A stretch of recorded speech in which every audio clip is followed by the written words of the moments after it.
நம்மளுடைய வீட்டு அருகில பார்த்தீங்களா, செடிகள் வீட்டிற்கு அழகையும், சுத்தமான ஒரு காற்றையும் தருது அப்படின்னு சொல்லிட்டு வளர்க்குறோம். ஒரு சில செடிகள் வீட்ல செல்வம் பெருக நம்ம வளர்க்குறோம். இன்னும் சில செடிகள் பார்த்தீங்களா, உடல் ஆரோக்கியத்த கொடுக்கும் அப்படின்னு வளர்க்குறோம். நிதி நிலைமைய பார்த்தீங்களா, அதிகரிக்கவும் வளர்க்குறோம். அதே மாதிரி நம்ம தெரியாம செய்யக்கூடிய தவறுகள் என்ன அப்படின்னா, ஏதோ ஒரு செடிய நம்ம அழகுக்காக நம்ம தேவையில்லாத செடிகள, எதிர்மறை ஆற்றல கொடுக்கக்கூடிய செடிகள நம்ம வீட்ல வளர்க்கறதுனால, பல்வேறான தீய சக்திகள் நமக்கு அதிகரிக்கிறது நம்ம தெரியாமல் இருக்கிறோம். அந்த மாதிரியான நம்மளுடைய வீட்டில் வாஸ்துப்படி வளர்க்கக்கூடிய செடிகள் என்ன, வளர்க்கக்கூடாத செடிகள் என்ன, அப்படி வீட்டில் நம்ம வாஸ்துப்படி நம்ம வளர்க்க வேண்டிய செடிகளை வீட்டில் வைத்தால் என்ன நடக்கும், வளர்க்கக்கூடாத செடிகளை நம்ம வீட்டில் வைத்தால் என்னெல்லாம் நடக்கும், அதே மாதிரி எந்தெந்த செடிகள்லாம் வீட்டில் வளர்க்கலாம், எந்தெந்த செடிகள்லாம் வளர்க்கக்கூடாது, இதனால் இதில் வளர்ப்பதற்கு அறிவியல் காரணமும் இருக்குது, ஆன்மீக காரணமும் இருக்குது. அந்த வகையில் நம்ம வளர்க்கக்கூடிய செடிகளும் வளர்க்கக்கூடாத செடிகளும் பற்றி தான் இந்த பதிவின் மூலமாக நம்ம பார்க்க போகிறோம். வீடியோ பார்த்திங்களா உங்களுக்கு ரொம்ப யூஸ்ஃபுல்லாக இருக்கும். வீடியோவை ஸ்கிப் பண்ணாமல் முழுமையாக பாருங்கள். அதே மாதிரி வீடியோ பிடிச்சிருந்தால் மறக்காமல் லைக் பண்ணுங்கள். இது போன்ற தகவல்களை நீங்கள் தெரிஞ்சுக்கணும் அப்படின்னாலும் மறக்காமல் இனியவள் உற்சாகம் சேனலை சப்ஸ்கிரைப் பண்ணிட்டு கூடவே இருக்க பெல் பட்டனையும் ப்ரெஸ் பண்ணிட்டு வாங்க வீடியோக்குள்ளே போகலாம். உங்களுடைய வீட்டில் என்னென்ன செடிகள்லாம் வளர்க்கீங்க அப்படிங்கிறத மறக்காமல் கமெண்ட்ஸில் பதிவு பண்ணுங்கள். இது போன்ற பல சுவாரஸ்யமான தகவல்களை நீங்கள் தெரிஞ்சுக்கணும் அப்படின்னாலும் நம்ம சேனலை ஃபாலோ பண்ணுங்கள். அதே மாதிரி உங்களுக்கு இந்த சேனல் பிடிக்கும் அப்படின்னா மறக்காமல் சப்ஸ்கிரைப் பண்ணி வச்சுக்கோங்க. வீட்டில் செடி கொடிகள் மலர்கள் மரங்கள் இது எல்லாமே வளர்ப்பது அப்படிங்கிறது மிகப்பெரிய புண்ணிய செயல் தான். ஒரு மனிதன் தன்னோட வாழ்நாளில் எத்தனை புண்ணியத்தை சேர்க்கிறான் அப்படிங்கிற கணக்கில் அவன் விதைக்கு விதைகளும் சேருகிறான். எனவே நீங்கள் தான தர்மங்கள் செய்யவில்லை அப்படின்னா கூட முடிந்த போதெல்லாம் விதைகளை விதைத்து நீங்கள் பார்த்தீங்களா விருட்சகமாகி மற்றவங்களுக்கு பயனளிக்கும் வகையில் செஞ்சு வந்தாலே புண்ணியம் நிச்சயமாக பல மடங்கு பெருகும். இந்த வரிசையெல்லாம் எந்த செடிகளை மரங்களை நம்மளுடைய வீட்டிற்கு முன்னாடி வளர்க்கக்கூடாது, ஏன் வளர்க்கக்கூடாது, அதனால் என்னென்ன பின்விளைவுகள் அதாவது ஆபத்துக்கள் அப்படிங்கிறது எல்லாமே நம்ம பார்க்க போகிறோம். விதை அப்படிங்கிறது சாதாரண ஒரு விஷயந்தான். ஒரு சிறு விதை தான் பெரிய ஒரு மரமாக பல்வேறான நன்மைகளை இந்த உலகிற்கு கொடுத்துருக்கு. எனவே எந்த விதையை விதைத்து நீங்கள் ஒரு செடியை வளர்த்தாலும் அதனோட பலனையும் விரைவாக நீங்கள் அனுபவிப்பீங்க. நீங்கள் வீட்டிற்கு முன்னும் பின்னும் நிறைய செடி கொடிகளை வளர்த்து வந்தாலே உங்களுக்கு வாஸ்து தோஷம் கூட ஒன்றுமே செய்யாது. வாஸ்து குறைக்கு சிறந்த பரிகாரம் வீட்டில் செடிகளை வளர்ப்பது தான். அப்படி இருக்கும் பொழுது வீட்டிற்கு முன்னாடி சில செடிகளை கொடிகளை நம்ம வளர்த்தால் நமக்கு ஆபத்து வந்து சேரும் அப்படின்னு எச்சரிக்கிறது சாஸ்திரம். இதனுள்ள அறிவியல் பூர்வமான உண்மைகளுமே ஒளிந்திருக்கிறது. எனவே சரியாக புரிஞ்சு கொண்டா அந்த செடிகளை ஏன் வீட்டிற்கு முன்னாடி வளரக்கூடாது அப்படின்னு சொல்கிறதுக்கு உண்மையும் உங்களுக்கு புரியும்.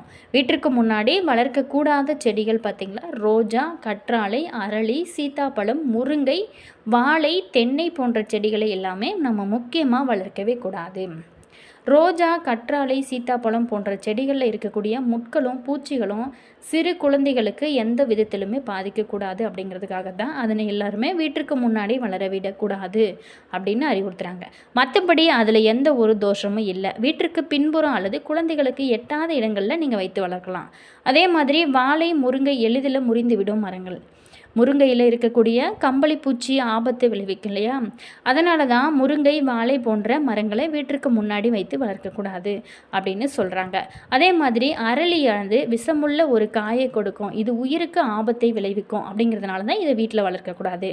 அதே போல் தான் தென்னையிலிருந்து விழக்கூடிய குருத்துகள் யாருடைய தலையிலும் விழக்கூடாது அப்படிங்கிறதுக்காக தான் வீட்டிற்கு முன்னாடி இதை வளர்க்கக்கூடாது அப்படின்னு சொல்கிறாங்க. அதே மாதிரி வீட்டிற்கு முன்னாடி வைத்து வளர்க்க வேண்டிய முக்கிய செடிகளையும் நம்ம பார்த்துருவோம். வீட்டிற்கு முன்னாடி நம்ம முக்கியமாக துளசி செடி வளர்ப்பது ரொம்ப ரொம்ப அதிர்ஷ்டமான ஒரு மங்களகரமான ஒரு செயல்னே சொல்லலாம். அதே போல் தான் மகாலட்சுமி நிறைந்திருக்கக்கூடிய மருதாணி மற்றும் மாதுளை செடிகளையும் வீட்டிற்கு முன்னால் வைத்து வளர்த்தாலே பெரும் அதிர்ஷ்டமும் லட்சுமி கடாசமும் ஏற்படும்.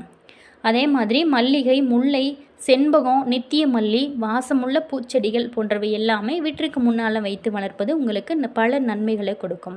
காலையில் எழுந்ததுமே நம்ம பசுமையான அந்த பூச்செடிகளை நம்மளோட கண்களால் பார்க்கும் பொழுது நம்மளுடைய மனம் பார்த்திங்களா புத்துணர்ச்சி அடைகிறது. இதனால் அன்றைய நாள் முழுவதுமே ரொம்ப உற்சாகத்தோடு நீங்கள் இருக்க முடியும்.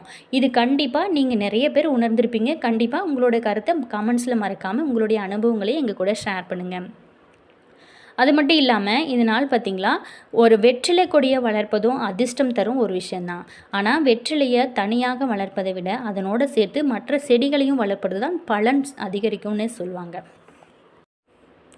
அது மட்டும் இல்லாமல் துளசி, கருந்துளசி, கற்பூரவள்ளி, குப்பைமேனி, வேப்பிலை, தூதுவளை, சோற்றுக்கற்றாழை, கரிசலாங்கண்ணி மற்றும் பொன்னாங்கண்ணி, அது மட்டும் இல்லாமல் ஓமவல்லி, பூலாங்கிழங்கு, ஆடதொடை, அருகம்புல், அதே மட்டும் இல்லாமல் நொச்சி, இந்த மாதிரியான மூலிகை குணங்கள் நிறைந்த இந்த செடிகளை எல்லாமே வீட்டில் நீங்கள் உள்ளவங்களுக்கு அதிர்ஷ்டம் தானாகவே தேடி வருமா. இந்த மூலிகை செடிகள் ஒவ்வொன்றும் ஒவ்வொரு விதமான குல நலன்களை கொண்டிருக்கு.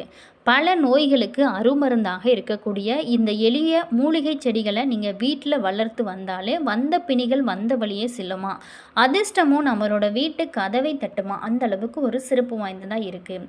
மேலுமே கண்ட அழகு செடிகளை வீட்டில் வளர்த்து நம்ம பராமரித்து வரவங்க இது போன்ற மூலிகை செடிகளை நீங்கள் வளர்த்து இதனோட பயனை பெறலாம். எல்லா வகையான செடி கொடிகளை வீட்டில் இஷ்டத்திற்கு வளர்த்து விட முடியாது. ஒவ்வொரு செடிகளுமே மகத்துவமான பலன்களை கொண்டு இருக்கு. இதில் விஷ செடிகள், முட்செடிகள் இது எல்லாத்திலையும் போன்றவற்றிலிருந்து வீட்டை பாதுகாப்பது அவசியம். நல்ல மனம் தரக்கூடிய பூச்செடிகள், சமையலுக்கு பயன் தரக்கூடிய காய் கனி செடிகள், உயிர் காக்கக்கூடிய மருந்து செடிகள் இது எல்லாத்தையுமே வீட்டில் வளர்ப்பது பல நன்மைகளை நீங்கள் பெறலாம். அதே மாதிரி இன்றைய வேகமான வாழ்க்கை முறையில் மன அமைதி மற்றும் பொருளாதார முன்னேற்றம் பெற மக்கள் பல்வேறு வழிகளை தேடுறாங்க. அதில் வாஸ்து சாஸ்திரமும் ஒரு முக்கிய இடத்துல தான் இருக்குது. வாஸ்து முறைகளில் செடி முக்கிய பங்கு வகிக்கிறது. வீட்டில் சரியான செடிகளை வளர்ப்பது நல்ல ஒரு அதிர்ஷ்டத்தையும் நேர்மறையான ஆற்றலையும் அதிகரிக்கும் அப்படின்னு நம்பப்படுது. அப்படிப்பட்ட ஒரு சுச்சுவேஷனில் தான் சில பேர் பார்த்திங்களா தேவையில்லாத செடிகளை வளர்க்குறாங்க. இதனால் பல பிரச்சனையுமே சந்திச்சுட்டு வந்துருக்குறாங்க. சரியான திசையில் சரியான நம்ம செடிகளை வீட்டுக்கு முன்னாடி வளர்த்தோம் அப்படின்னா நிச்சயமாக அதிர்ஷ்டம் உங்களுக்கு இருக்குங்க. வாடாமல்லி செடி பார்த்திங்களா வீட்டில் வளர்த்தோம் அப்படின்னா நிதி நிலைமை மேம்படும், குடும்பத்தில் சந்தோஷம் அதிகரிக்கும் அப்படின்னு சொல்லப்படுறாங்க. இது நீண்ட நாட்கள் மலர்ந்து இருக்கும் அத்தன்மையால் நிலைத்த வளத்தை குறிக்கிறது. அதே போல் தான் இந்த செடி பார்த்திங்களா தீய சக்திகளை விரட்டும் சக்தி கொண்டது அப்படின்னு சொல்லலாம். இந்த மாதிரியான சின்ன சின்ன செடிகளாக இருந்தால் கூட அதற்கு மகத்துவம் அதிகம். மல்லிகைப்பூ வாசனை மனதை அமைதிப்படுத்துவதோடு வீட்டில் நல்ல ஒரு அதிர்ஷ்டத்தை ஈர்க்கும் என நம்பப்படுது. செவ்வந்தி மலர் பார்த்திங்களா வளமும் செழிப்பும் குறிக்கும் சின்னமாக கருதப்படுகிறது இந்த செடி அப்படின்னே சொல்லலாம். மேலுமே இது போன்ற செடிகள் உங்களுடைய வீட்டில் இருக்கா இல்லையா அப்படிங்கிறத மறக்காமல் கமெண்ட்ஸில் சொல்லுங்கள். இது வீட்டோட வாஸ்து சமநிலையை பேண உதவுகிறது. அதே மாதிரி தொட்டால் சினுங்கி செடியை நீங்கள் தனித்துவமான இயல்பால் எதிர்மறை ஆற்றலை குறிக்கும் அப்படின்னு சொல்லப்படுது. வெற்றிலை செடி ஆன்மீக ரீதியாக ரொம்ப புனிதமானதாக இருக்குது. இது வீட்டில் நல்ல ஒரு அதிர்ஷ்டத்தையும் ஆரோக்கியத்தையும் கொடுக்கும். அதனால தான் நிறைய பேர் பார்த்திங்களா வீட்டில் வளர்க்குறாங்க. சங்குப்பூ செடி வீட்டில் வளர்த்தாலே மன அமைதி கொடுக்கும். அது மட்டும் இல்லாமல் ஆன்மீக வளர்ச்சி நல்ல சக்திகள் அதிகரிக்கும் அப்படின்னு நம்பப்படுது. இப்படியான வாஸ்து செடிகளை வீட்டில் பராமரிப்பதன் மூலம் இயற்கையோடு இணைந்து வாழ்வதோடு வாழ்க்கையில் வளமும் அமைதியும் பெற முடியும் அப்படின்னு சொல்லப்படுறாங்க. மேலுமே சாதாரண ஒரு செடி தானே அப்படின்னு சொல்லக்கூடாது. அந்த செடியில் இருக்கக்கூடிய மகத்துவம் அதிகனே சொல்லலாம். உங்களுடைய வீட்டில் கடன் பிரச்சனை உங்களுக்கு தீரணும் அப்படின்னா கண்டிப்பாக மணி பிளான்ட் செடியை வளருங்க. இந்த மாதிரியான செடிகள் வளர்க்கும் போது உங்களுடைய வீட்டில் நேர்மறையான ஆற்றல் அதிகரிக்கும். அது மட்டும் இல்லாமல் கடன் பிரச்சனையுமே தீர இது ஒரு அற்புதமான வாய்ப்பாக இருக்கும். வாஸ்து மற்றும் ஆன்மீக நம்பிக்கையின்படி தான் கள்ளி, பனை, இலந்தை, நாவல் போன்ற முட்கள் நிறைந்த மற்றும் பால் வடியக்கூடிய செடிகளை வீட்டில் வளர்ப்பது எதிர்மறை ஆற்றலை கொண்டு வருமா, அதாவது நெகட்டிவ் எனர்ஜியை கொடுக்குமா. அத்தி மற்றும் கருவேப்பிலை போன்ற மரங்களையுமே வீட்டின் உள்ளேவும் சரி வீட்டோட வாசப்படி நேராகவும் வளர்க்கவே கூடாது. ஏன் அப்படின்னா இது எல்லாமே ஒரு அதிர்ஷ்டம் நிறையாத செடிகள் அப்படின்னு சொல்கிறதுனால தான் இதெல்லாம் முக்கியமாக வீட்டிற்கு முன்னாடி வைத்து வளர்க்கக்கூடாது அப்படின்னு சொல்கிறாங்க.